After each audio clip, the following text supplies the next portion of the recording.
नमस्कार साथियों, आपकी आज की क्लास यूपीएसआई और यूपीटेट के लिए बहुत इंपॉर्टेंट होने वाली है। तो चलिए शुरू करते हैं। सबसे पहले देखेंगे उत्तर प्रदेश का भौतिक विभाजन। उत्तर प्रदेश यानी यूपी का उत्तरी अक्षांश 23 डिग्री 52 मिनट से 30 डिग्री 24 मिनट तक और पूर्वी देशांतर 77 डिग्री 5 मिनट से 84 डिग्री 38 मिनट तक है।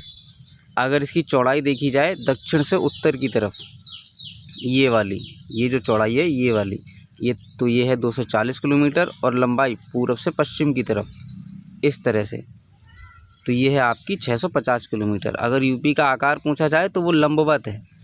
लंबवत यानी कि इस तरह का, ये यूपी का आकार है, लंबवत। आगे बढ़ते हैं। अगर इसके गठन की बात की जाए तो इसका गठन हुआ था 24 जनवरी 1950 को। इसी वजह से 24 जनवरी को उत्तर प्रदेश दिवस बनाया जाता है, जिसकी शुरुआत 2018 से हुई थी। अगर आपसे कोई पूछे उत्तर प्रदेश दिवस की शुरुआत कब हुई थी तो वो 2018 से हुई थी। इसका नामकरण 24 जनवरी 1950 को उत्तर प्रदेश किया गया था। पुनर्गठन एक अधिनियम आया था 1956 में, तब राज्य का पुनर्गठन हुआ था 1 नवंबर 1956 को। अगर पुनर्गठन पूछे तो 1956 और गठन पूछे तो 1950। उसके बाद अगर इसका विभाजन देखा जाए तो ये 9 नवंबर, उत्तर प्रदेश का विभाजन 9 नवंबर सन 2000 को हुआ था, जिसमें 13 जिलों को काटकर उत्तराखंड 27वां राज्य बना था। अगर उस समय पूछा जाए कि जब उत्तर प्रदेश से उत्तराखंड को काटा था तो उत्तराखंड कौन से नंबर का राज्य बना था, तो वो 27वां राज्य बना था। और कितने जिलों को काट कर बनाया था, तो 13 जिलों को काटकर उत्तर प्रदेश को उत्तराखंड बनाया गया था। इसका क्षेत्रफल देखा जाए तो क्षेत्रफल है इसका 2,40,928 किलोमीटर स्क्वायर, जो कि पूरे इंडिया का 7.33% है। क्षेत्रफल की दृष्टि से उत्तर प्रदेश चौथा राज्य है। पहले ये 5वां था, आंध्र प्रदेश भी इसमें शामिल था। महाराष्ट्र, राजस्थान, मध्य प्रदेश के बाद उत्तर प्रदेश अभी चौथा है, लेकिन क्योंकि आंध्र प्रदेश 2014 में तेलंगाना में विभाजित हो गया, जिसकी वजह से वो छोटा राज्य है। इसकी राजधानी की बात कर लेते हैं। राजधानी 1836 से 1858 तक आगरा थी। उसके बाद 1857 की क्रांति के बाद, क्योंकि अंग्रेज़ों ने अपने मुख्य कार्य इलाहाबाद से किए थे, तो उत्तर प्रदेश की राजधानी को इलाहाबाद ही घोषित कर दिया गया था। 1921 तक तो ये इलाहाबाद रही। उसके बाद 1921 से 1935 तक लखनऊ को आंशिक रूप से बनाया गया कि कुछ समय के लिए बना ले रहे हैं, उसके बाद देखा जाएगा। लेकिन फिर ये हुआ कि 1935 से इसे पूर्ण रूप से राजधानी घोषित कर दिया गया। तो 1935 से अब तक हमारी जो राजधानी है वो लखनऊ ही है। भाषा की बात कर लेते हैं। यहाँ की राजभाषा जो अधिनियम आया था 1952 में, उसके हिसाब से हिंदी हमारी राजभाषा बनी थी। और 26 जनवरी 1968, ये बहुत इंपॉर्टेंट डेट है, 26 जनवरी 1968 से सभी कार्यालयों में इस हिंदी भाषा को अनिवार्य कर दिया गया था। यहाँ कन्फ्यूज़न ये हो जाती है कि जब 1952 में राजभाषा अधिनियम आया था तो हिंदी को सभी कार्यालयों में अनिवार्य कर दिया गया होगा, लेकिन नहीं, ऐसा नहीं है। ये 26 जनवरी 1968 से की गई थी। और उर्दू आई थी 1989 में, 1989 में। ये दूसरी राजभाषा, हमारी 2 राजभाषाएं हैं, एक हिंदी और एक उर्दू। उसके बाद आगे बढ़ते हैं।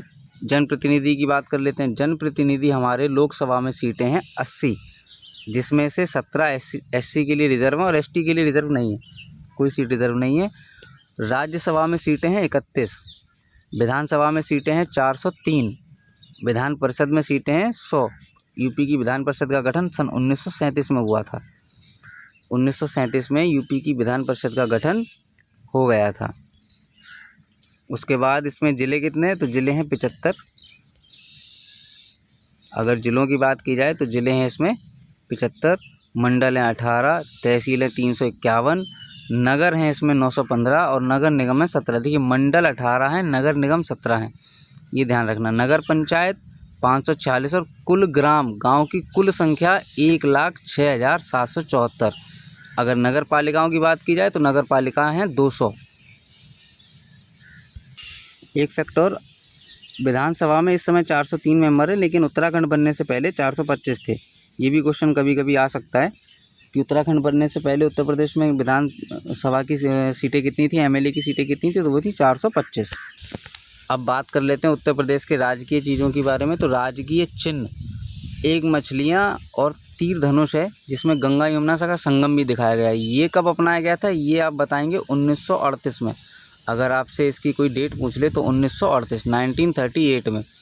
राजकीय पुष्प हमारा है पलाश, जिसे साइंटिफिक जिसका नेम है ब्यूटिया मोनोस्पर्मा। देखिए साइंटिफिक नेम भी बहुत पूछता है, किसी एग्ज़ाम में तसल्ली से साइंटिफिक नेम ही आएगा, वहाँ पलाश नहीं लिखा होगा, या फिर ये बोलेगा कि यूपी का जो राजकीय पुष्प है पलाश उसका साइंटिफिक नाम क्या है, तो आपको याद रखना है ब्यूटिया मोनोस्पर्मा। ऐसी हमारा जो वृक्ष है अशोक, या इसे सीता अशोक भी कहते हैं, इसका नाम है सेरिक्का अशोका। ये तो आप यहाँ से कर सकते हैं इसको कंसीडर कि ये अशोका यहाँ लिखा है तो अशोक हो जाएगा। पशु है बारहसिंगा, हिरन की प्रजाति है रिक्यूवर्स ड्यूवेसली,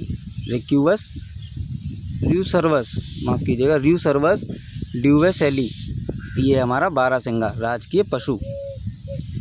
अगर पक्षी की बात की जाए तो वह सारस या क्रॉच, ग्रस एंटीगोन, इसका साइंटिफिक नेम क्या है ग्रस एंटीगोन।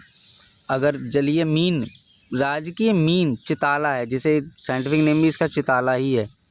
जलीय जीव कौन है गंगा डॉल्फिन।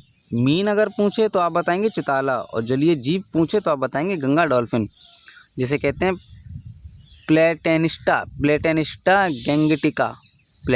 गैंगटिका, डॉल्फिन नहीं गंगा डॉल्फिन। खेल हमारा हॉकी है, और हमारा राजकीय जो नृत्य है वो है कथक। आगे बढ़ते हैं। अब इसमें हम देखेंगे उत्तर प्रदेश में प्रथम क्या क्या हुआ। तो देखो सबसे पहले यहाँ पर जो विश्वविद्यालय खोला गया उसका नाम था इलाहाबाद विश्वविद्यालय 1887 में। प्रथम राज्यपाल कौन थे सरोजिनी नायडू। ये यूपी की पहली राज्यपाल भी हैं, यूपी की पहली महिला राज्यपाल भी हैं, पूरे देश की पहली महिला राज्यपाल हैं सरोजिनी नायडू। प्रथम मुख्यमंत्री थे पंडित गोविंद बल्लभ पंत। पहली महिला सीएम बनी थी सुचेता कृपलानी। पहले विधानसभा अध्यक्ष थे आर पुरुषोत्तम दास टंडन। पहली विधान परिषद सभापति थी चंद्रभाल। दलित महिला मुख्यमंत्री, पहली दलित महिला मुख्यमंत्री बनी थी सुश्री मायावती। उसके बाद यहाँ विधानसभा का गठन कब हुआ था, विधान परिषद का गठन मैंने आपको बताया था। विधानसभा का गठन कब हुआ था 8 मार्च 1952, विधान परिषद का 1937। मुख्य न्यायाधीश सबसे पहले कौन थे यूपी के, तो वो थे वाल्टर मॉर्गन। ये कब बने थे 1866 से 1871 तक। लेकिन अगर पूछे स्वतंत्रता के बाद स्वतंत्र भारत में पहले मुख्य न्यायाधीश कौन थे, तो वो थे बिंदु भूषण मलिक। पहले मुख्य न्यायाधीश कौन बने थे बिंदु भूषण मलिक। 1946 से 1947 तक यानी स्वतंत्रता के समय यही यूपी के न्यायाधीश थे मुख्य न्यायाधीश। पहले लोकायुक्त कौन बने, लोकायुक्त बने श्री विशंबर दयाल। पहले मुख्य सचिव यूपी के भोलानाथ झा। पहले मुख्य निर्वाचन अधिकारी जेके टंडन। और एकमात्र मुक्त विश्वविद्यालय है यूपी में, वो है राजश्री टंडन मुक्त विश्वविद्यालय प्रयागराज, जो कि आपका इलाहाबाद में है। ये पहला भी है और एकमात्र भी है, दूसरा है ही नहीं यूनिवर्सिटी ये वाली, तो है राजश्री टंडन मुक्त विश्वविद्यालय प्रयागराज। इधर देख लेते हैं राष्ट्रपति शासन यूपी में कब लागू हुआ। देखो कुल तो 10 बार लागू हो चुका है, लेकिन पहली बार कब लागू हुआ था 26 फरवरी 1968 से 26 फरवरी 1969 तक। 1968 से 1969 तक 25 फरवरी 1968 से 26 फरवरी 1969 तक 10 बार राष्ट्रपति शासन लागू हुआ है यूपी में। अब तक का इंडिया में जितनी भी स्टेट्स हैं उनमें सबसे ज़्यादा यूपी में लगा है। पहली वायु डाक सेवा कहाँ से कहाँ तक चली थी, नैनी से प्रयागराज चली थी। वहीं प्रयागराज के पास ही एक जगह है नैनी, 1911 में इसकी शुरुआत हुई थी। पहली रेलगाड़ी चली थी यूपी की प्रयागराज से कानपुर 1859 में, 1859 में। तो ये याद रखिएगा, डाक सेवा नैनी से प्रयागराज और रेलगाड़ी प्रयागराज से कानपुर। ये 1911 में चली थी डाक सेवा, वायु डाक सेवा, और रेलगाड़ी 1859 में। पहला अखबार बना था यूपी का, वो था हिंदुस्तान। 1887 में इसकी शुरुआत हुई थी प्रतापगढ़ में। प्रतापगढ़ में इसकी शुरुआत हुई थी 1887 में। पहली साप्ताहिक पत्रिका बनी थी, पहली साप्ताहिक पत्रिका बनी थी हिंदी में, बनारस अखबार। ये हिंदी में, ये इसकी भाषा है हिंदी। और पत्रिका का नाम है बनारस अखबार। 1945 में इसकी शुरुआत हुई थी। हिंदुस्तान जो अखबार था उसकी शुरुआत कब हुई थी? 1887 में, और पत्रिका की 1945 में। उत्तर प्रदेश का पहला फिल्म सेंटर कहाँ बना? उत्तर प्रदेश का पहला फिल्म सेंटर बना नोएडा में, नोएडा। पहली ग्रामीण बैंक कहाँ खुली थी? मुरादाबाद और गोरखपुर में, 2 अक्टूबर 1975 को। पहली ग्रामीण बैंक उत्तर प्रदेश की मुरादाबाद और गोरखपुर में खुली थी गांधी जयंती वाले दिन 1975 में।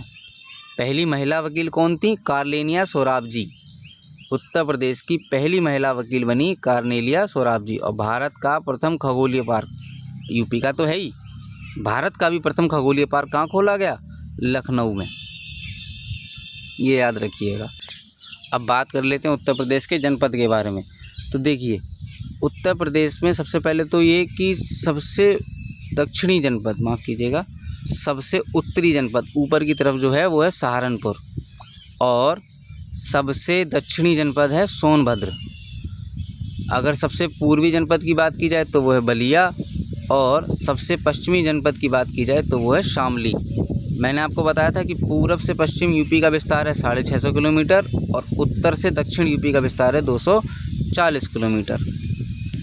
उत्तर प्रदेश के सीमावर्ती राज्य कितने हैं? 8 राज्य, 1 केंद्र शासित प्रदेश और 1 देश है नेपाल। नेपाल से इसकी सीमा है 579 किलोमीटर, 579 किलोमीटर नेपाल की सीमा लगती है उत्तर प्रदेश से। उत्तर प्रदेश का सबसे बड़ा ज़िला कौन सा है? सबसे बड़ा है लखीमपुर खीरी, और सबसे छोटा ज़िला है हापुड़। ये क्षेत्रफल के हिसाब से सबसे छोटा ज़िला है हापुड़। अगर जनसंख्या के हिसाब से देखा जाए तो प्रयागराज सबसे बड़ा ज़िला है, और सबसे छोटा है महोबा। बागपत सबसे छोटा संसदीय क्षेत्र है जनसंख्या के हिसाब से। अगर संसदीय क्षेत्र की बात की जाए तो सबसे छोटा है बागपत।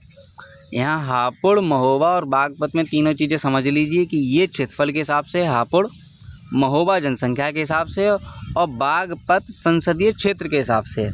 अगर संसदीय क्षेत्र के हिसाब से सबसे बड़ा पूछा जाए तो वो भी प्रयागराज है, जनसंख्या के हिसाब से सबसे बड़ा पूछा जाए तो वो भी प्रयागराज है, लेकिन अगर क्षेत्रफल के हिसाब से सबसे बड़ा पूछा जाए तो वो लखीमपुर खीरी है। अब उत्तर प्रदेश के ज़िले देख लेते हैं जो हमारे आसपास के राज्यों से जुड़े हुए हैं। दिल्ली से 2 ज़िले लगे हैं, पहला गाज़ियाबाद, दूसरा गौतम बुद्ध नगर, जिसे नोएडा भी कहा जाता है। नेपाल से 7 ज़िले लगे हुए हैं, पहला महाराजगंज, दूसरा सिद्धार्थनगर, तीसरा बलरामपुर, चौथा श्रावस्ती, 5वां बहराइच, छठा लखीमपुर खीरी और 7वां है पीलीभीत। ये नेपाल से 7 ज़िले लगे हुए हैं, और इसका जो क्रम है वो पूरब से पश्चिम की ओर। यहाँ से पूरब से स्टार्ट करेंगे, ये पश्चिम तक जाएगा। चाहो तो आप क्रम भी याद रख सकते हो, कभी कभी क्रम भी पूछ लेता है। अगला सहारनपुर से, माफ़ कीजिए, हिमाचल प्रदेश से एक ज़िला लगा हुआ है, वो है सहारनपुर। ये सबसे उत्तरी सीमा है। हिमाचल प्रदेश सबसे उत्तरी सीमा पर लगने वाला राज्य है, और इसकी सीमा भी सबसे छोटी है। अगर पूछा जाए राज्यों में लगने वाली सबसे छोटी सीमा कौन सी, तो वो है आपकी हिमाचल प्रदेश की। उसके बाद राजस्थान अगर देखा जाए तो राजस्थान 2 ज़िलों से लगा हुआ है, पहला मथुरा, दूसरा आगरा। झारखंड पूछा जाए तो झारखंड एक ज़िले से लगा है, वो है सोनभद्र। छत्तीसगढ़ भी एक ही ज़िले से लगा है, वो है सोनभद्र। अगर सबसे दक्षिणतम बिंदु की बात कर ले तो वो है छत्तीसगढ़, और सबसे उत्तरी बिंदु की बात कर ले तो वो है हिमाचल। सबसे छोटी सीमा हिमाचल की है और सबसे बड़ी सीमा मध्य प्रदेश की है। अगर हरियाणा की बात की जाए तो हरियाणा से यूपी के 6 ज़िले लगते हैं, पहला सहारनपुर, दूसरा शामली उसी के नीचे, फिर बागपत, फिर गौतम बुद्ध नगर या नोएडा, फिर अलीगढ़, और सबसे लास्ट है मथुरा।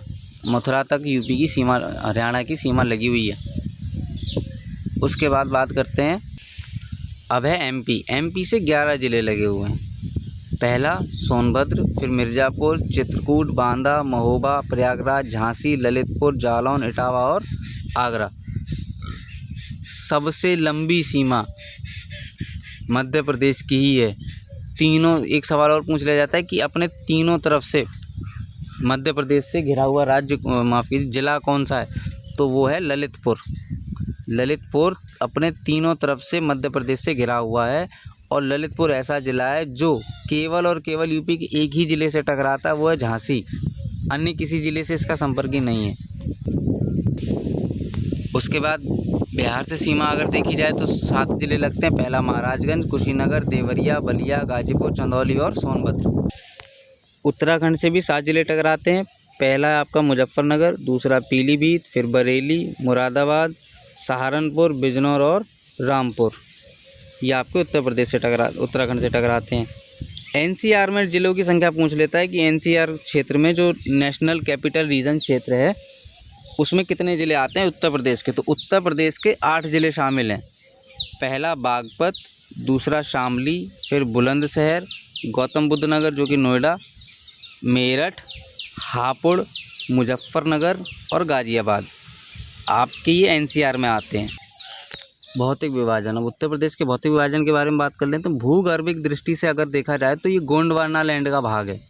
ये याद रखिएगा कि यूपी अगर पूछा जाए तो भूगर्भिक दृष्टि से किसका भाग है, तो गोंडवाना लैंड का भाग है, जिसका भाग जो हमारा दक्षिण भारत है गोंडवाना लैंड का, वही भाग यूपी का है। उत्तर प्रदेश का भौतिक विभाजन 3 क्षेत्रों में किया गया है। सबसे पहला है भावर एवं तराई का प्रदेश, दूसरा है गंगा का मैदान और तीसरा है बुंदेलखंड का पठार। तो हम सबसे पहले देखेंगे भावर एवं तराई क्षेत्र के बारे में। सहारनपुर से इसकी शुरुआत होती है, कुशीनगर तक ही जाता है पतली पट्टी के रूप में, इस तरह से, ये वाला इस तरह का एरिया इधर सहारनपुर है और इधर कुशीनगर है। तो सहारनपुर से कुशीनगर तक ये जाता है पतली पट्टी के रूप में। कंकड़ पत्थर से बना हुआ है, 80 से 90 किलोमीटर चौड़ा है। इसकी जो चौड़ाई है वो है 80 से 90 किलोमीटर। यहाँ पर 2 तरह की आकृतियाँ देखने को मिलती हैं, पहली जलोढ़ पंख और दूसरी जलोढ़ शंकु। सवाल ये पूछेगा कि जलोढ़ पंख या जलोढ़ शंकु की आकृतियाँ उत्तर प्रदेश के किस क्षेत्र में देखने को मिलती हैं। तो आप आंसर करेंगे भावर एवं तराई क्षेत्र में। या ऐसे पूछ लेगा कि भावर एवं तराई क्षेत्र में निम्न में से कौन सी आकृति देखने को मिलती है, ऑप्शन में दे देगा जलोढ़ पंख या जलोढ़ शंकु। इस तरह से क्वेश्चन बनेगा। नदियाँ कौन सी हैं, देखिए नदियाँ भावर वाले क्षेत्र में लुप्त हो जाती हैं और तराई वाले क्षेत्र में प्रकट हो जाती हैं। भावर वाले क्षेत्र में क्या है कि बड़े बड़े कंकड़ पत्थर हैं, तो जिनके नीचे पानी दिखता नहीं है, दब जाता है। पानी बहता तो है ही लेकिन दिखता नहीं है। लुप्त होने का मतलब सिर्फ इतना है कि वो दिखना बंद हो जाती हैं। तराई क्षेत्र जो है थोड़ा दलदली है, मिट्टी है, कंकड़ पत्थर है, लेकिन वो दलदली क्षेत्र है, तो वहाँ पर नदियाँ दिखने लगती हैं, नदियों का पानी दिखने लगता है, इसलिए वहाँ पर वो नदियाँ प्रकट हो जाती हैं। भावर क्षेत्र बना आपके कंकड़ पत्थर से और तराई बना आपके महीन अवसाद से, जिसमें दलदली मिट्टी, वन एवं लंबी घास। लंबी घास जो होती है उसे हाथी घास कहते हैं। यहाँ पर ध्यान रखना, हाथी घास किस क्षेत्र में पाई जाती है, तो वो है तराई का क्षेत्र। अगला है गंगा यमुना का मैदान। गंगा यमुना का मैदान कांप या जलोढ़ मिट्टी से निर्मित है। कांप मिट्टी या जलोढ़ मिट्टी से निर्मित है, जो कि गंगा यमुना के बाढ़ से, पहले नदियों में जो बाढ़ आती थी उसकी वजह से निर्मित हुआ था। इसकी पश्चिमी सीमा यमुना नदी तय करती है और पूर्वी सीमा गंडक नदी तय करती है। गंगा यमुना के मैदान की पश्चिमी सीमा यानी इस तरफ वाली जो सीमा है वो यमुना नदी तय करती है, और जो पूर्वी सीमा है इस तरफ वाली वो गंडक नदी तय करती है। यहाँ पर जलोढ़ मिट्टी, खादर और बांगर 2 तरह की पाई जाती है। नवीन जलोढ़ को खादर कहते हैं, पुरानी जलोढ़ को बांगर कहते हैं, वो भी हम देखेंगे अभी आगे। उसके बाद है दक्षिण का पठार। दक्षिण का पठारी भाग, पहला इसमें है कि प्रायद्वीप भारत का हिस्सा है ये, सबसे पहली बात, यानी कि जो दक्षिण भारत है उसका हिस्सा है। दूसरा, उत्तर से 300 से 600 मीटर इसकी ऊंचाई है। इसकी जो ऊंचाई है वो 300 से 600 मीटर है समुद्र तल से। ऊंचाई पूछ लेता है कभी कभी कि बुंदेलखंड के पठार की ऊंचाई बताइए समुद्र तल से, तो वो है 300 से 600 मीटर तक। इसकी उत्तरी सीमा वहाँ गंगा यमुना नदी है और जो दक्षिणी सीमा है वहाँ पर विंध्याचल पर्वत है। पूर्वी सीमा यानी इस तरफ वाली केन नदी और पश्चिमी सीमा बेतवा और पाहुज नदी मिलकर तय करती हैं। दक्षिण के पठार को 2 हिस्सों में बांटा है, पहला बुंदेलखंड, दूसरा बघेलखंड। बघेलखंड बुंदेलखंड का ही हिस्सा था, थोड़ा सा अंतर है बस दोनों में, ज़्यादा नहीं। बुंदेलखंड के बारे में देख लेते हैं। दक्षिणी उच्च प्रदेश इसका है विंध्याचल, विंध्य काल की नीच चट्टान, यानी ये जो दक्षिणी उच्च प्रदेश है ये विंध्य काल की नीच चट्टानों से बना हुआ है बुंदेलखंड। इसका जो निम्न प्रदेश है 2 प्रदेशों में से भी डिवाइड किया, ये ऊपर का हिस्सा जो दक्षिण की साइड है नीचे की तरफ, और निचला हिस्सा वो है वो उत्तर की साइड है ऊपर की तरफ। निचला हिस्सा क्यों है, क्योंकि देखो यहाँ पर दक्षिण में ये ऊंचा हिस्सा है, क्योंकि इधर पहाड़ शुरू हो जाते हैं, विंध्याचल, सतपुड़ा श्रेणियाँ शुरू हो जाती हैं, और इधर है गंगा नदी। यहाँ पर गंगा नदी और यमुना नदी मिलती हैं यहाँ पर आके, तो वहाँ से इधर नीचाई बढ़ती जाती है, इधर ढलान बढ़ती जाती है। तो निम्न हिस्सा उत्तरी है और उच्च हिस्सा दक्षिणी है। अगर दक्षिणी हिस्से, तो वही बता रहा है यहाँ पर कि अगर दक्षिणी हिस्से की बात की जाए तो विंध्य काल की नीच चट्टानों से बना है, और उसके निम्न प्रदेश यानी कि उत्तरी हिस्से की बात की जाए तो वो नदियों की मिट्टी से बना है। अगर इसके पश्चिमी भाग की बात की जाए इस तरफ वाले की, तो वो काली मृदा या रेगुर मिट्टी से बना है, जो मालवा पठार का ही भाग है। यहाँ पर चलास घास, एक घास है चलास, इम्पोर्टेंट पॉइंट है चलास, ये सबसे अधिक मात्रा में पाई जाती है। और बुंदेलखंड के ही दक्षिण पूर्व, यानी ये रहा इसका दक्षिण और ये रहा इसका पूर्व, यानी इस तरफ अगर यहाँ बुंदेलखंड है तो इसके दक्षिण पूर्व यानी इस तरफ बघेलखंड पाया जाता है। बघेलखंड के बारे में देख लेते हैं। शंक्वाकार टीले मिलते हैं बघेलखंड में। इसकी प्रमुख नदी सोन है। उत्तर में इसके सोनपुर की पहाड़ियाँ और दक्षिण में रामगढ़ की पहाड़ियाँ हैं। यानी कि अगर बघेलखंड के उत्तर में देखा जाए तो यहाँ सोनपुर की पहाड़ियाँ, और दक्षिण में देखा जाए तो यहाँ पर रामगढ़ की पहाड़ियाँ स्थित हैं। बघेलखंड के बारे में बस इतने ही फैक्ट पूछे जाते हैं, ज़्यादा पूछता नहीं है। अब बात करते हैं उत्तर प्रदेश की जलवायु के बारे में। उत्तर प्रदेश जलवायु दृष्टि से उपोष्ण कटिबंध का क्षेत्र है। देखो, अगर इसकी जलवायु दृष्टि से देखा जाए तो इसे कायदे में आना चाहिए था उपोष्ण कटिबंध क्षेत्र में, लेकिन है ये किस में? उष्ण कटिबंधीय मानसूनी क्षेत्र में। यानी इसकी जो जलवायु है, जो सच में जलवायु है, वो है उष्ण कटिबंधीय मानसूनी, लेकिन होनी क्या चाहिए थी? वो होनी चाहिए थी उपोष्ण कटिबंध क्षेत्र की। इसको जलवायु प्रदेश के बारे में अगर इसमें देखा जाए तो दो हिस्सों में बांटा है। इसमें एक है उष्ण एवं आर्द्र जलवायु प्रदेश और दूसरा है साधारण आर्द्र एवं उष्ण जलवायु प्रदेश। दो हिस्से हो गए इसके। पहले उष्ण एवं आर्द्र जलवायु प्रदेश में आपके तराई प्रदेश आते हैं, जहाँ पर वर्षा का औसत 120 से 180 सेंटीमीटर रहता है, और इसके पूर्वी प्रदेश में वर्षा का औसत 100 से 120 सेंटीमीटर रहता है।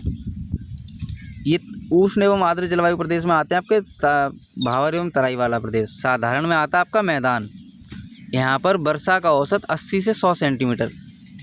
भावर से तराई की तरफ बढ़ेंगे तो वर्षा और कम होगी, उसके बाद मैदान की तरफ बढ़ेंगे तो और कम होगी, और नीचे बुंदेलखंड की साइड आएंगे तो और कम होगी।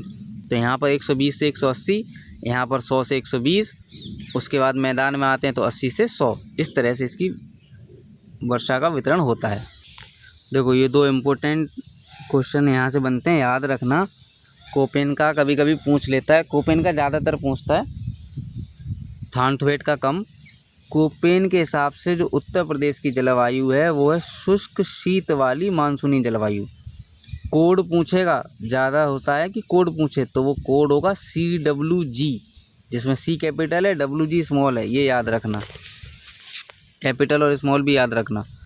अगला है थानथवेट। थानथवेट के हिसाब से यहाँ की उत्तर प्रदेश की जलवायु है समशीतोष्ण उपाद्र जलवायु। कोपेन के हिसाब से शुष्क शीत और थानथवेट के हिसाब से समशीतोष्ण। इनका कोड क्या बनता है? CWG, जिसमें C और W कैपिटल है, माफ़ कीजिएगा, C और B कैपिटल है, CBW, और W जो है वो स्मॉल है। अब बात कर लेते हैं ऋतुओं के बारे में। तो उत्तर प्रदेश में ऋतुएं पाई जाती हैं 3। पहली शीत ऋतु, दूसरी ग्रीष्म ऋतु, और पहली शीत, दूसरी ग्रीष्म, और तीसरी है वर्षा ऋतु। शीत ऋतु की बात करें तो इसकी शुरुआत अक्टूबर से फरवरी के बीच में होती है। जनवरी में सर्वाधिक, जनवरी का जो महीना है वो सर्वाधिक ठंडा होता है। क्वेश्चन ये पूछेगा कौन सा महीना सर्वाधिक ठंडा होता है, आंसर करेंगे आप जनवरी, क्योंकि दिसंबर और जनवरी में कन्फ्यूजन होती है। अगर एक्सपीरियंस के हिसाब से देखा जाए तो हमें दिसंबर ज़्यादा ठंडा लगता है, लेकिन जनवरी ज़्यादा महीना ठंडा होता है। तापमान उत्तर से दक्षिण की ओर बढ़ता है, यानी अगर यूपी में उत्तर की तरफ से दक्षिण की तरफ जाएंगे तो तापमान इसका बढ़ेगा। वर्षा ऋतु उत्तर पश्चिमी मानसून से होती है। यहाँ पर जो वर्षा होती है उत्तर पश्चिमी मानसून वाली, वो भूमध्य सागर से होती है। रबी की फसल के लिए बहुत ज़्यादा इंपॉर्टेंट होती है। शरद ऋतु में यानी शीत ऋतु में बारिश होती है, जो कि उत्तर पश्चिमी मानसून से आती है, भूमध्य सागर से होती हुई पाकिस्तान को पार करती हुई यूपी, पश्चिमी यूपी में ज़्यादा बारिश होती है। उत्तर पश्चिमी मानसून से सबसे ज़्यादा बारिश होती है पश्चिमी यूपी में। उसके बाद बात कर लेते हैं ग्रीष्म ऋतु की। तो ग्रीष्म ऋतु मार्च से मध्य जून तक रहती है। मार्च से मध्य जून के बाद मई और जून जो हैं वो आपके सर्वाधिक गर्म महीने होते हैं। मई और जून, जिसमें स्कूलों की छुट्टी हो जाती है मई और जून की, वो सर्वाधिक गर्म है। बुंदेलखंड में सर्वाधिक गर्मी पड़ती है। औसत तापमान जो है वो सबसे ज़्यादा बुंदेलखंड में रहता है। अगर औसत तापमान की बात की जाए तो सबसे ज़्यादा औसत तापमान कहाँ रहता है? बुंदेलखंड का। सर्वाधिक गर्म वाले जो इलाके हैं वो दो हैं, 2 ज़िले हैं। ये पहला है झांसी, दूसरा है आगरा। यानी आगरा और झांसी में पूरे यूपी में सबसे ज़्यादा गर्मी पड़ती है। और सबसे कम गर्मी कहाँ पड़ती है? तो वो पड़ती है बरेली में। बुंदेलखंड का औसत तापमान सर्वाधिक ज़्यादा है क्योंकि ये कर्क रेखा के पास है। दूसरा, गर्मियों में एक हवा चलती है, गर्म हवा, जिसे लू बोलते हैं हमारे यहाँ। क्यों बोलते हैं? माफ़ कीजिए, लू की वजह से यहाँ पर गर्मी के मौसम में निम्न वायुदाब क्षेत्र उत्पन्न हो जाता है, जिसके बाद धीरे धीरे बादल यहाँ आते हैं। जब भी निम्न वायुदाब क्षेत्र उत्पन्न होगा तो वो अपनी तरफ बादलों को खींचेगा और उसके बाद वर्षा ऋतु प्रारंभ हो जाती है। तो मध्य जून से स्टार्ट हो जाती है वर्षा ऋतु। वर्षा ऋतु की शुरुआत मध्य जून से सितंबर तक चलती है। 83% जो बारिश होती है वो दक्षिण पश्चिम मानसून से, जिसे पूर्वा कहते हैं, उससे होती है। और 60% जो बारिश होती है जुलाई से अगस्त के महीने में, ये होती है, माफ़ कीजिए, 60% बारिश जुलाई से अगस्त के महीने में ही हो जाती है। बाकी 40% बाकी सितंबर में होती है, बची कुची। और 83% जो पूरी बारिश की 83% होती है वो दक्षिण पश्चिम मानसून से होती है। गोरखपुर में सबसे ज़्यादा बारिश होती है 184.7 सेंटीमीटर के आसपास। और मथुरा में सबसे कम बारिश होती है 54.4 सेंटीमीटर। सर्वाधिक बाढ़ भी इसी ऋतु में आती है। आप लोगों ने देखा होगा, अभी बारिश का टाइम चल रहा है तो कहीं पंजाब में बाढ़ आ रही है, कहीं कहीं बाढ़ आ रही है। हर जगह बाढ़ का मौसम चलता है, तो सर्वाधिक बाढ़ भी वर्षा ऋतु में ही आती है। अब बात कर लेते हैं उत्तर प्रदेश की मिट्टियों के बारे में। तो सबसे पहला गंगा का मैदान। गंगा का मैदान मैंने आपको अभी बताया था, जलोढ़ या कांप मिट्टी से बना हुआ है, जिसमें 2 तरह की जलोढ़ मिट्टी पाई जाती है। एक तो नवीन, जिसे खादर बोलते हैं, और एक पुरानी, जिसे बांगर। देखिए, पुरानी यानी बंगार की है, कवाड़ी की है, तो पुरानी बांगर हो गई। और नवीन बढ़िया है तो वो खादर हो गई। तो देखिए, खादर मिट्टी के बारे में देख लेते हैं। खादर मिट्टी में अधिकता अगर पूछेगा तो आप बताएंगे चूने की, पोटाश की और मैग्नीशियम की अधिकता होती है। अगर पूछे इसमें कमी किस चीज़ की होती है तो आपका आंसर होगा नाइट्रोजन, फास्फोरस और ह्यूमस। खादर मिट्टी वहाँ पाई जाती है जहाँ नदियों के द्वारा बाढ़ आती है, क्योंकि नदियों से बाढ़ आती है तो नई नई मिट्टी जो आती है वो जम जाती है वहाँ पर, उसी को खादर कहते हैं। इसकी उर्वरा शक्ति बहुत अधिक होती है। इसमें आपको बलुआ, सिल्ट बलुआ, दोमट, मटियार और कछारी मिट्टी देखने को मिलती है। अगर बांगर मिट्टी की बात कर लें, पुरानी मिट्टी की, तो इसमें अधिकता किस चीज़ की होती है? फास्फोरस की, चूना की एवं ह्यूमस की। देखो, चूना की अधिकता दोनों में ज़्यादा होती है, खादर में भी बांगर में भी, लेकिन फास्फोरस और ह्यूमस की अधिकता बांगर में होती है और कमी खादर में होती है। अगर यहाँ कमी की बात की जाए तो बांगर में कमी किस चीज़ की होती है? तो वो होती है नाइट्रोजन की और पोटाश की। ये कहाँ पाई जाती है? ऊंचे मैदानी भागों में पाई जाती है, जहाँ पर बाढ़ का पानी नहीं पहुँच पाता। पहले एक ज़माने में नदियाँ रही होंगी कभी, लेकिन अब वहाँ पर बाढ़ का पानी नहीं पहुँच पाता, इसलिए वो मिट्टी कैसी हो गई है? बांगर। बांगर के और भी नाम है, ऊपरहार मृदा, दोमट, मटियार, बलुई दोमट, या जिसे भूड़ कहते हैं। गाँव में कहते हैं ना भूड़, रेत के टीले होते थे 10-10, 12-12 मीटर ऊंचे, 10 से 12 मीटर ऊंचे रेत के टीले होते थे। हालांकि अब ये कम हो गए हैं, तो उन्हें भूड़ कहा जाता था। पश्चिमी और दक्षिण यूपी की जो मृदा है वो लवणीय या क्षारीय है, और पूर्वी यूपी यानी जो तराई का प्रदेश है उसकी मृदा कैसी है? अम्लीय है। तो पूछ लेगा पश्चिमी यूपी की मृदा कैसी है, तो आपको बताना होगा लवणीय या क्षारीय है, या दक्षिण यूपी की भी। और पूर्वी की पूछेगा तो अम्लीय मृदा है। अब बुंदेलखंडी मृदा की बात कर लें तो बुंदेलखंडी मृदा में लाल मिट्टी मिलती है। सबसे पहले ये कहाँ मिलेगी? आपको मिर्ज़ापुर, सोनभद्र आदि के आसपास मिलेगी, जिसमें नदियों की देखा जाए तो बेतवा और धसान नदी के आसपास। इसमें किस चीज़ की कमी होती है? तो इसमें जीवाश्म की कमी होती है, चूना की कमी होती है, फास्फोरस की और नाइट्रोजन की। उसके बाद है काली मिट्टी। काली मिट्टी आपको जालौन, झांसी और हमीरपुर और ललितपुर वाले इलाके में देखने को मिलेगी। काली मिट्टी को रेगुर या फरेल भी कहा जाता है। भोंटा मिट्टी आपको कहाँ देखने को मिलेगी? विंध्य के पर्वतीय क्षेत्र में। इनके इस स्पेसिफिक क्षेत्र पूछ लेगा कि लाल मिट्टी कहाँ मिलती है, काली मिट्टी कहाँ मिलती है, भोंटा मिट्टी कहाँ मिलती है, तो भोंटा का याद रखना, विंध्य के पर्वतीय क्षेत्र में। उसके बाद है माड़ या मार मिट्टी। ये आपको पूर्वी उत्तर प्रदेश में देखने को मिलेगी। इसमें चूना अधिक होता है मार मिट्टी में। उसके बाद है आपका पड़ुआ या परवा। ये आपका लाल रंग की मिट्टी होती है, जो गांव होते हैं वहाँ पर लीपने के काम आती थी पहले। अभी भी अगर जहाँ कच्चे मकान होंगे तो वहाँ लीपने के काम आती है, गोबर और मिट्टी को मिला के लीपा जाता है। ये लाल रंग की होती है। उसके बाद है आपकी राकड़। राकड़, ऊसर या रे, ये क्षारीय मृदा हैं। ये भी बुंदेलखंड के इलाके में ज़्यादा पाई जाती हैं। राकड़, ऊसर या रे क्षारीय मृदा है। उसके बाद है भाट। भाट और बंजर, ये आपके कुशीनगर के इलाके में पाई जाती है। मोटे अनाज के लिए सबसे बढ़िया। यहाँ पर बंजर जो है वो चिकनी और बलुई चिकनी मिट्टी, 2 तरह की मिट्टी इसमें मिलती है बंजर में। उसके बाद है टर्शियरी। टर्शियरी में आपकी ये कहाँ पाई जाती है? शिवालिक की पहाड़ी में। शिवालिक की पहाड़ी वाले इलाके में चाय यहाँ पर सबसे ज़्यादा होती है टर्शियरी मिट्टी में। पश्चिमी यूपी में देखा जाए तो पश्चिमी यूपी की मिट्टियों में फास्फेट की कमी है। जौनपुर, आजमगढ़ और मऊ, ये 3 ज़िले ऐसे हैं जहाँ की मिट्टी में पोटाश की कमी है। मृदा अपरदन देख लेते हैं थोड़ा सा। पूर्वी यूपी में मृदा अपरदन होता है, वो जल की वजह से होता है।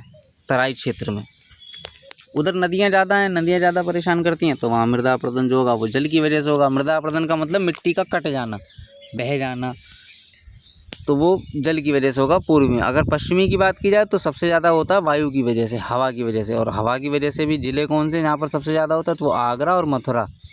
आगरा और मथुरा में आपका वायु अपरदन सबसे ज़्यादा होता है। अगर अवनालिका अपरदन की बात की जाए तो चंबल नदी की वजह से आता है, सबसे ज़्यादा होता है इटावा में, उसके बाद आगरा और जालौन में। अगर सबसे ज़्यादा अवनालिका अपरदन इटावा में होता है, इसीलिए इटावा की साइड आपको सुना होगा कि चंबल घाटी बनी हुई है। दक्षिणी यूपी में पूछा जाए कौन सा अपरदन होता है, तो दक्षिणी यूपी में होता है रिल अपरदन। दक्षिण की जो यूपी है वहाँ पर अपरदन रिल अपरदन होता है। पूर्वी और उत्तरी यूपी में परत अपरदन भी बहुत होता है, और परत अपरदन को किसान की मौत कहते हैं, क्योंकि धीरे धीरे होता है। परत अपरदन धीरे धीरे होता है और इसे किसान की मौत कहा जाता है। पूरी की पूरी परत गायब हो जाती है, माफ़ कीजिएगा, धीरे धीरे नहीं, ये बहुत तेज़ होता है। और जो समतल खेत होते हैं, जैसे जो पश्चिमी यूपी का इलाका है समतल खेतों का, वहाँ पर ये धीरे धीरे होता है। लेकिन पूर्वी यूपी में बाढ़ की वजह से पूरी की पूरी परत गायब हो जाती है, तो उसे कहते हैं परत अपरदन। अब बात कर लेते हैं उत्तर प्रदेश की नदियों के बारे में। नदियाँ 3 तरह की हैं यहाँ पर। पहली हिमालयी नदियाँ हैं, जिसमें आपकी गंगा, यमुना, काली या शारदा, रामगंगा, घाघरा, गंडक और राप्ती नदी है। दूसरी प्रायद्वीपीय नदियाँ हैं, जिसमें चंबल, बेतवा, केन, सोन, टोंस, कन्हार और रेहंद नदी है। और तीसरी मैदानी नदियाँ हैं, जो गोमती, वरुणा, पांडो, सई और ईशन नदी। ईशन नदी पांडो, सई, वरुणा और गोमती ये मैदानों से निकलती हैं, ये हिमालय से निकलती हैं, और ये प्रायद्वीपीय पठार से निकलती हैं। प्रायद्वीपीय भारत की तरफ से जो पहाड़ी हैं उधर विंध्याचल, सतपुड़ा श्रेणी, वहाँ से। तो कुछ इम्पोर्टेंट नदियों के बारे में देख लेते हैं, जिसमें सबसे पहली है गंगा। गंगा नदी का उद्गम गंगोत्री से होता है, जो यूपी में 1450 किलोमीटर बहती है। इसकी सहायक नदियाँ कौन है? उत्तरी किनारे से देखा जाए तो रामगंगा, गोमती। उत्तरी किनारा यानी ऊपर से जो आके मिलती हैं, रामगंगा, गोमती, घाघरा, गंडक, बूढ़ी गंडक, बागमती, कोसी और यमुना। दक्षिणी किनारा यानी जो नीचे से जाके मिलती हैं वो कौन सी? यमुना और टोंस। संगम अगर देखा जाए तो संगम कहाँ होता है? यमुना का संगम होता है प्रयागराज में, गंगा और यमुना का। और सरस्वती पौराणिक नदी है, इसका साक्ष्य नहीं है, लेकिन कहते हैं कि 3 नदियाँ मिलती हैं, गंगा, यमुना और सरस्वती। सरस्वती को पौराणिक नदी कहा जाता है क्योंकि साक्ष्य नहीं मिलता। गंगा जब निकलती है तो इसकी मुख्य धारा है भागीरथी। ये गंगा कब बनती है? जब भागीरथी और अलकनंदा दोनों मिलती हैं देवप्रयाग में, तब ये बनती है गंगा। उसके बाद धौली गंगा और अलकनंदा मिलती हैं विष्णुप्रयाग में। मंदाकिनी और अलकनंदा मिलती है रुद्रप्रयाग में। देखिए ये याद रखने की चीज़ है, क्योंकि ये पूछता बहुत है। आपसे पूछ लेगा विष्णुप्रयाग में कौन कौन सी नदियाँ मिलती हैं, दे देगा धौली गंगा, अलकनंदा। या पूछ लेगा रुद्रप्रयाग में कौन सी नदियाँ मिलती हैं, तो मंदाकिनी और अलकनंदा। कहेगा देवप्रयाग में कौन सी नदियाँ मिलती हैं, तो भागीरथी और अलकनंदा। एक क्वेश्चन पूछा जाता है कि ये उत्तर प्रदेश में मैदानों में प्रवेश करती है, उत्तर प्रदेश के मैदानों में, तो कौन से ज़िले से करती है? याद रखना, हरिद्वार से। ये जब मैदानी भाग में प्रवेश करती है गंगा नदी, तो वो हरिद्वार से करती है। और उत्तर प्रदेश में प्रवेश कहाँ से करती है? तो उत्तर प्रदेश में प्रवेश करती है बिजनौर से। यूपी के अंदर एंटर होती है बिजनौर से, और मैदानी इलाके में एंटर होती है हरिद्वार से। ये क्वेश्चन बहुत बार पूछा गया है, हरिद्वार वाला। गंगा के किनारे बसे प्रमुख शहर कौन कौन से हैं वो गंगा के किनारे प्रमुख नगर हैं फर्रुखाबाद, कन्नौज, कानपुर। कानपुर दायां है, ये याद रखना। प्रयागराज, मिर्ज़ापुर, वाराणसी, और वाराणसी बायां है।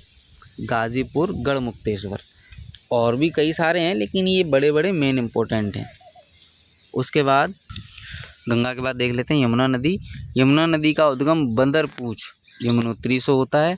इसकी सहायक नदियाँ आपकी चंबल, बेतवा, केन, ये राइट साइड से मिलती हैं, यानी ऊपरी, जिसका माफ़ कीजिएगा जो इसका दक्षिणी किनारा है नीचे का, वहाँ से मिलती हैं चंबल, बेतवा और केन। और जो इसका ऊपरी यानी उत्तरी हिस्सा है वो है हिंडन, वहाँ से कौन सी नदी मिलती है? Hindon, left side.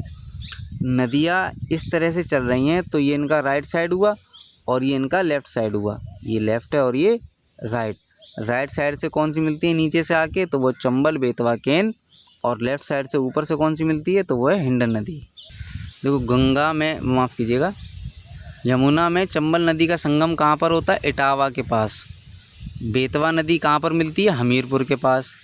केन नदी यमुना में कहाँ पे मिलती है? बांदा में, भोजहा के पास। और यमुना नदी जो है बृहत चाप का निर्माण करती है। देखिए ऐसी आती है, इस तरह से आती है और इस तरह से प्रयागराज में मिल जाती है। तो ये जो आकृति बनती है इसको बोला है बृहत चाप। यमुना नदी यूपी में बृहत चाप का निर्माण करती है। इसके किनारे बसे प्रमुख नगर कौन से हैं? मथुरा, वृंदावन, आगरा, इटावा, कालपी, हमीरपुर, कौशाम्बी, गाज़ियाबाद। गाज़ियाबाद हिंडन नदी के किनारे भी है, ये याद रखना। मेरठ और गाज़ियाबाद ये दोनों हिंडन नदी के किनारे भी है। गाज़ियाबाद में आपकी हिंडन नदी भी है और यमुना नदी भी है। अब बात कर लेते हैं रामगंगा। तो रामगंगा का जो उद्गम है वो दूधा टोली श्रेणी से होता है, पौड़ी गढ़वाल में, उत्तराखंड। रामगंगा नदी जिम कॉर्बेट नेशनल पार्क से होकर बहती है, इसलिए जिम कॉर्बेट नेशनल पार्क को कभी कभी रामगंगा नेशनल पार्क भी बोल दिया जाता है। रामगंगा और जो गंगा है वो कन्नौज में मिलती हैं। कालागढ़ उत्तराखंड में एक जगह है बिजनौर के पास, वहाँ से ये मैदानी भाग में प्रवेश करती है।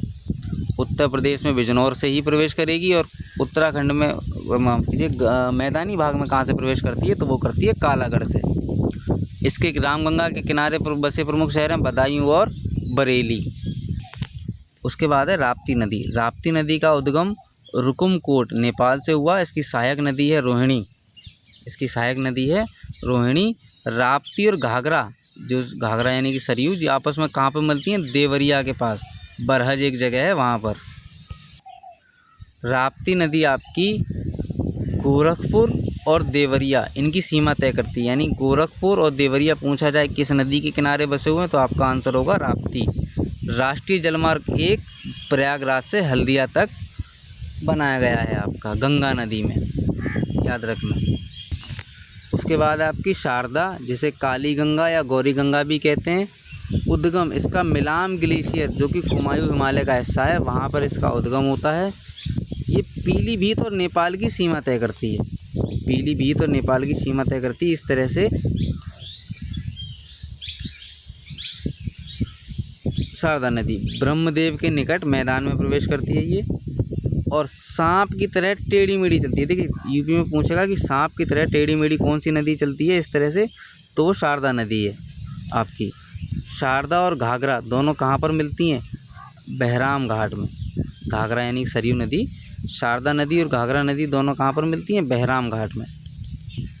अगली है केन नदी, जिसे कर्णवती भी कहा जाता है। इसका उद्गम कैमूर की पहाड़ियों से होता है। केन नदी यमुना नदी में मिलती है, भोजहा, बांदा के पास। अगली है घाघरा, जिसे सरयू नदी भी कहा जाता है। इसका उद्गम होता है मापचा चुंगो, तिब्बत से। इसकी सहायक नदी कौन सी है? करनाली, सिख, टीला, सेठी, बेरी, राप्ती और छोटी गंडक।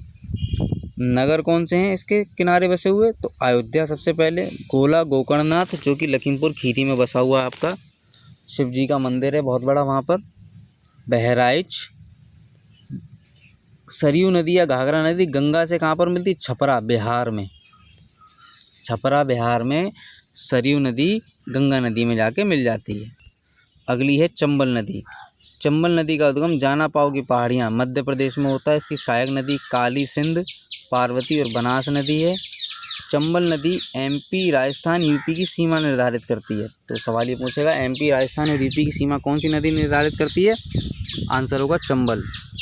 चंबल नदी पर 3 मुख्य बांध बने हुए हैं जिनका अक्सर सवाल पूछा जाता है। पहला गांधी सागर, दूसरा राणा प्रताप सागर और तीसरा जवाहर सागर। अवनालिका अपर्दन के लिए प्रसिद्ध इटावा के पास यमुना से संगम होता है इसका, और ये अवनालिका अपर्दन के लिए प्रसिद्ध है। चंबल नदी यमुना नदी में कहाँ मिलती है? इटावा के पास। सबसे ज़्यादा इसी की वजह से अवनालिका अपर्दन होता है इटावा में, आगरा में और जालौन में। उसके बाद है सोन नदी। सोन नदी का उद्गम होता है अमरकंटक पहाड़ी से। कहाँ पर? एमपी में। इसकी सहायक नदी कौन सी है? रेहंद, कन्हर, उत्तरी कोयल।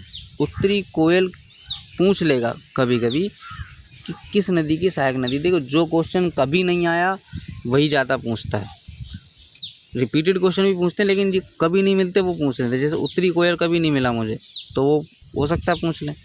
रेहंद नदी पूछ चुका है, कन्हर भी पूछ चुका है कि हाँ रेहंद नदी किसकी सहायक नदी है? तो सोन की सहायक नदी है।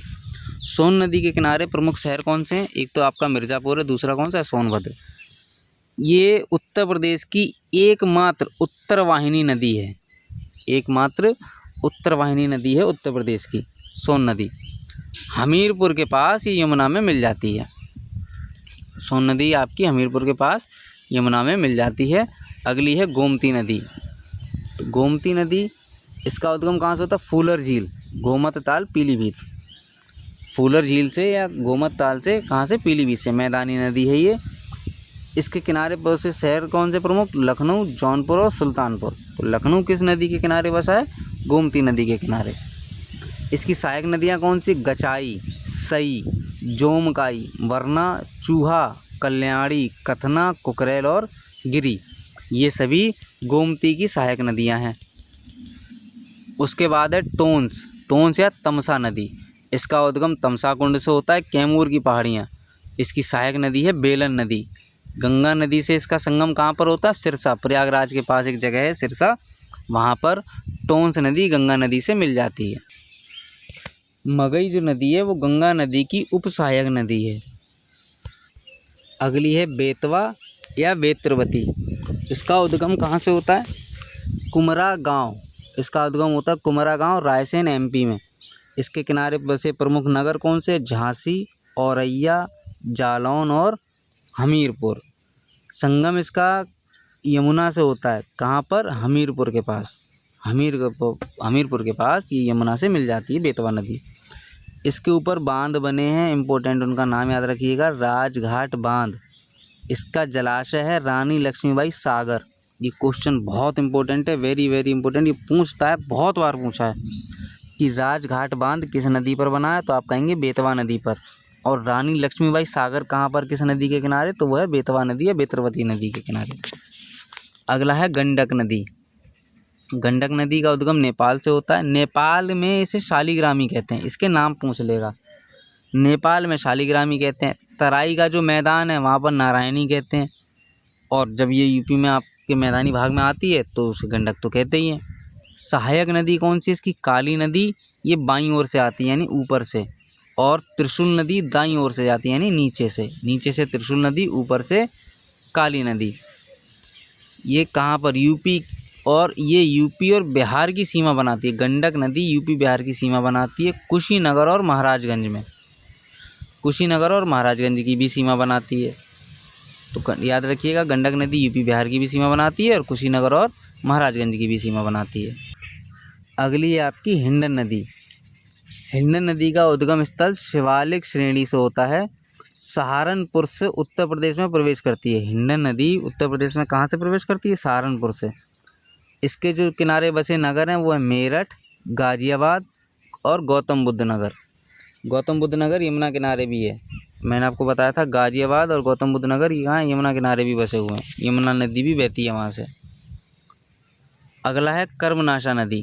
कर्मनाशा नदी का उद्गम स्थल है कैमूर पर्वत, बिहार में। इसके किनारे बसे प्रमुख नगर हैं मिर्ज़ापुर और चौसा। चौसा में कर्मनाशा नदी गंगा नदी से मिल जाती है। ये याद रखना। तो ये थी हमारी महत्वपूर्ण नदियाँ। अब बात कर लेते हैं रामसर स्थल की। रामसर स्थल यूपी में अब तक 10 हैं। रामसर स्थल क्या है, 2 फरवरी 1971 को रामसर, ईरान का एक शहर है, वहाँ पर एक कन्वेंशन हुई थी जहाँ पर जैव विविधता वाली ज़रूरी जो वेटलैंड्स थी, जहाँ पर पानी वगैरह था या जैव विविधता ज़्यादा थी, उस जगह को सुरक्षित करने के लिए, आसरा देने के लिए कन्वेंशन हुई थी, जिसे रामसर कन्वेंशन कहा जाता है। तो उसी के नाम पर पढ़ते हैं रामसर स्थल, या रामसर वेटलैंड्स भी बोलते हैं लोग। तो यहाँ पर 10 हैं, यूपी में 10 हैं रामसर स्थल। सबसे पहला जो बना था वो बना था 8 नवंबर 2005 को ऊपरी गंगा नदी के पास। ऊपरी गंगा नदी पे इसका नाम है ऊपरी गंगा नदी। है कहाँ पर ये, ब्रिज घाट से नरौरा तक फैला हुआ है बुलंदशहर में। ब्रिज घाट से नरौरा बुलंदशहर में ये फैला हुआ है सबसे पहला ऊपरी गंगा नदी। अगला है आपका सरसई नावर झील, ये इटावा में है आपकी। ये 2019 में बनी थी। 2019 में आपके बने थे ये 1 2 3 4 5 6 बने थे 2019 में। तो सरसई नावर झील आपकी इटावा में है। नवाबगंज पक्षी विहार, ये भी आपका रामसर स्थल है, उन्नाव में। सांडी पक्षी विहार हरदोई, ये आपका 2019 में बना था। समसपुर पक्षी विहार रायबरेली, ये भी आपका 2019 में बना। समान पक्षी विहार मैनपुरी, समन कटरा में, ये मैनपुरी के 2019 में बना। पार्वती अर्गा पक्षी विहार, ये गोंडा में 2019 में बना। तो आपका पार्वती अर्गा पक्षी विहार गोंडा 2019 में ये भी बना था। फिर है सूर सरोवर या सूर सागर, ये आगरा के पास है, ये 2020 में बना है। यहाँ पर सूर सरोवर है, सूर सागर सूरदास जी के नाम पर पड़ा है इसका नाम। हैदरपुर आर्द्रभूमि, हैदरपुर आर्द्रभूमि आपकी मुजफ्फरनगर बिजनौर में है, 2021 में बनी है। 13 अप्रैल 2021 में। और 29 जून 2021 में बना है आपका बखीरा पक्षी विहार संत कबीरनगर भदोही में। संत कबीरनगर को ही भदोही कहा जाता है। तो आज के लिए बस इतना ही। Thank you guys.